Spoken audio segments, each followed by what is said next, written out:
Symbolic damage was done to the inscription on the lady's coffin. The team now needs to establish whether any physical harm was done to her body. Since they will never see inside the coffin, Duncan has decided to use the images from the CT scan to create a precise model of the mummy's head. Facial reconstruction established what this woman looked like while alive. Now he wants to know what she looks like today, sealed inside her coffin. 3D design specialist David Moore will take data from the CT scan to form a replica model of the mummy's head. Commonly known as rapid prototyping, this state-of-the-art technique will allow the team to turn the digital data into a 3D physical reality. We have a fundamental problem with this body, David, in that we can't actually see her. We've got this CAT scan data, but we really need a visualization. We really need to sort of look her in the eye if we're going to solve the case. Well, see, the problem we've got here is 3,000-year-old mummy is a lot of those tissues have sort of absorbed into each other and become attached to the skull and things like that. So what we're really going to have to do is push the boundaries of the software slightly and try and really pick out just the material that we want. Three-dimensional printers build up the specific design by printing thousands of successive layers.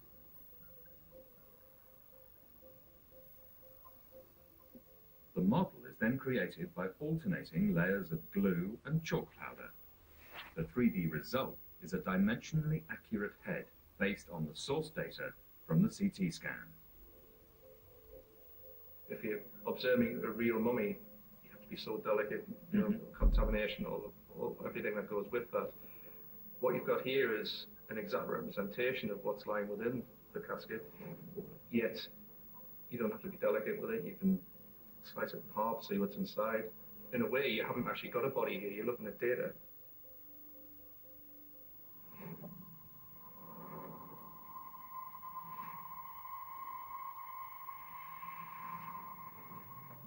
Continuing to build the profile of the lady, Joanne Fletcher is trying to gain clues from one of the oldest forms of forensic ID that exists: teeth.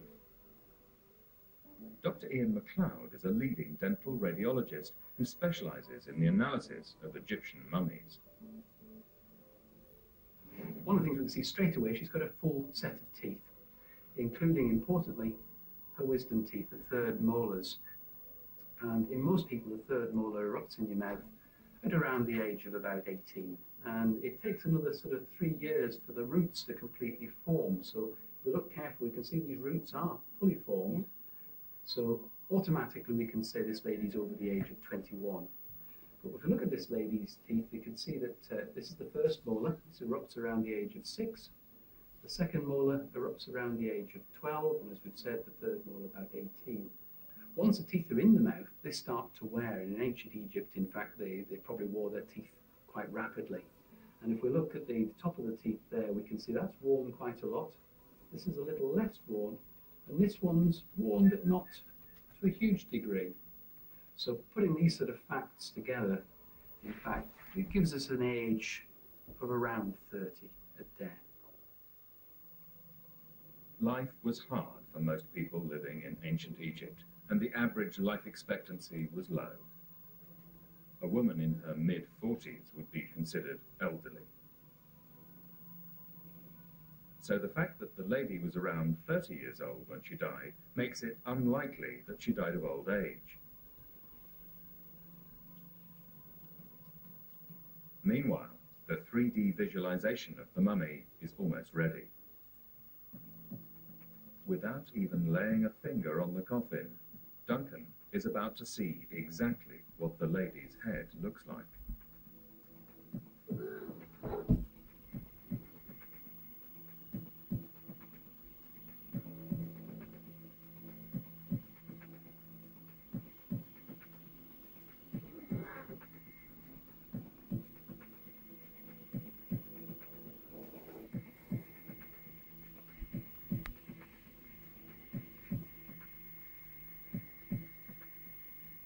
Model's fantastic, isn't it? this is one-to-one scale data, so you're not reduced or changed in any way the dimensions. So she has a very delicate, small head, doesn't she? It's incredible to be looking into her face. I wonder who the last person she was looking at was.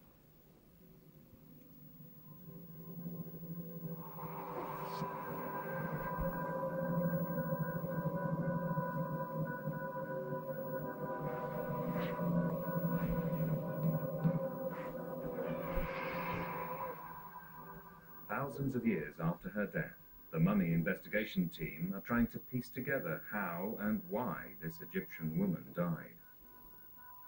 So far, they know her name, her date of origin, and where she lived.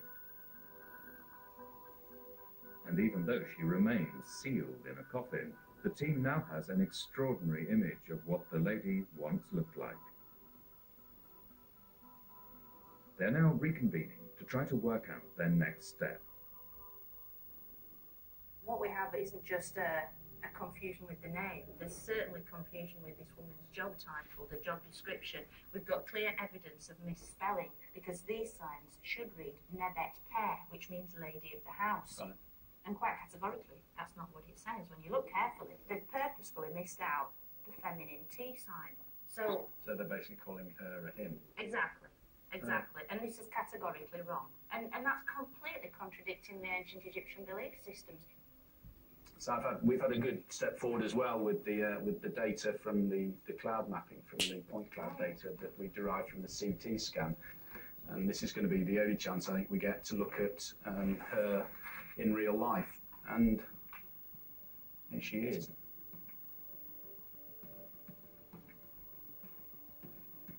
Stephen is a world authority on mummification techniques.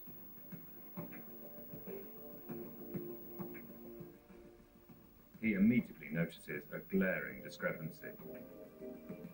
What concerns me and I notice is the difference between the fine decorated cartonnage and the state of the face. You see the sort of undulation here. It's almost like it's blistered or something, isn't it? Egyptian embalmers were highly sophisticated chemists who developed their art over thousands of years.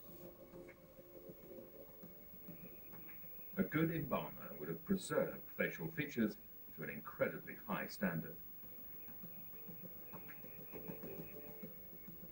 But the 3D model has revealed the opposite. It's certainly not what you would expect of a decent embalmer at this time. There is definitely an inconsistency here, right? And I think that's something that needs looking at. Where I would go now with this is to look at the body and to see whether you see it there. Sure.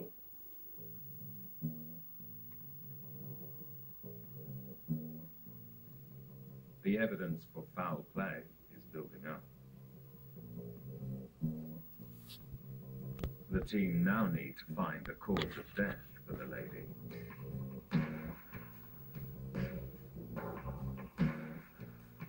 Using a printout of the CT scan, Duncan is consulting Surgeon Commander Mike Edwards, who serves with the British forces. He's seen practically every kind of injury to the human body. Armed with the CT scan data, he may be able to tell what has happened to the lady's body. After careful analysis, Mike is able to answer the question that has remained unknown for 3,000 years. How this woman died. If we look on the CT scan here, we can see that there is a massive incision or stab wound, whatever you want to call it. It is major and it's not regular at all. It's ragged and irregular and extends very deeply.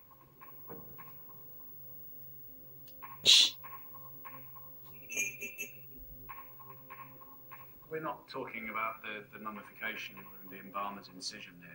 No, we're not, because this is more likely to be the embalming incision, because it's in the left loin and left hypochondrial region. And it's very neat. Yeah. The large wound identified is completely separate from the standard embalming incision, which is also visible on the CT scan. This presents the team with a dramatic development. I suspect the wound is here. Okay. And this extends, if a knife were placed through the abdomen, it would have gone through this small bowel here, large bowel here, maybe even into the liver here and the large vessels at the back of the abdomen. Why do we think this is a wound from a stabbing rather than, say, damage from impaling yourself or falling on something, like, you know, that sort of thing? Well, I think I'll go further than that. I think this is an assassination.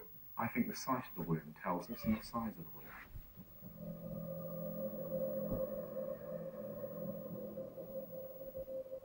If we're imagining that I'm attacking you from the front, if I'm coming in and I'm trying to stab you here, your hands are going to be all over the place. I'm going to be stabbing you here, here, and here. And certainly not up and under. Certainly not up and under, and there's liable to be cuts on the arms, which we don't see. Which we don't see. Right. We see a large irregular wound in the right hypochondrial region.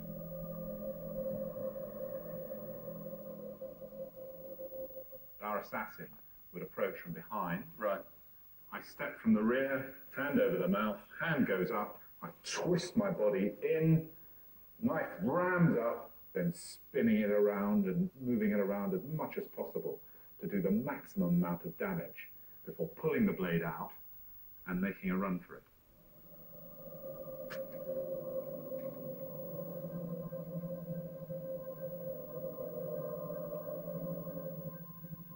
The violence of the stab wound would have caused extreme trauma to the liver, leaving the lady in unbearable pain. The reason it'll be so nasty with the liver is it's an incredibly vascular organ. It's got so many blood vessels going through it to do the job that it does in the body. Now, here's our weapon.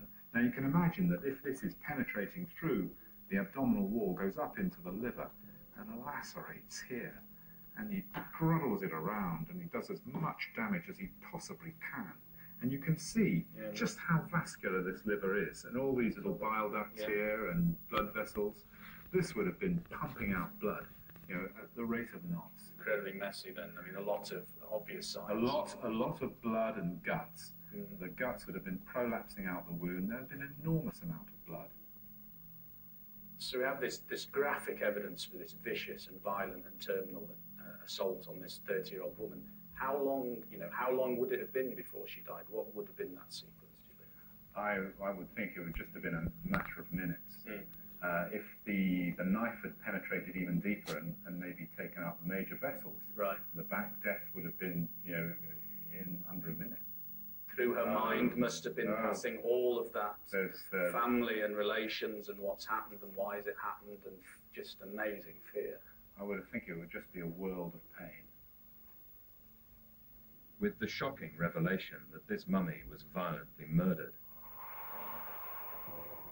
the team now need to work out why someone would have wanted to kill the lady.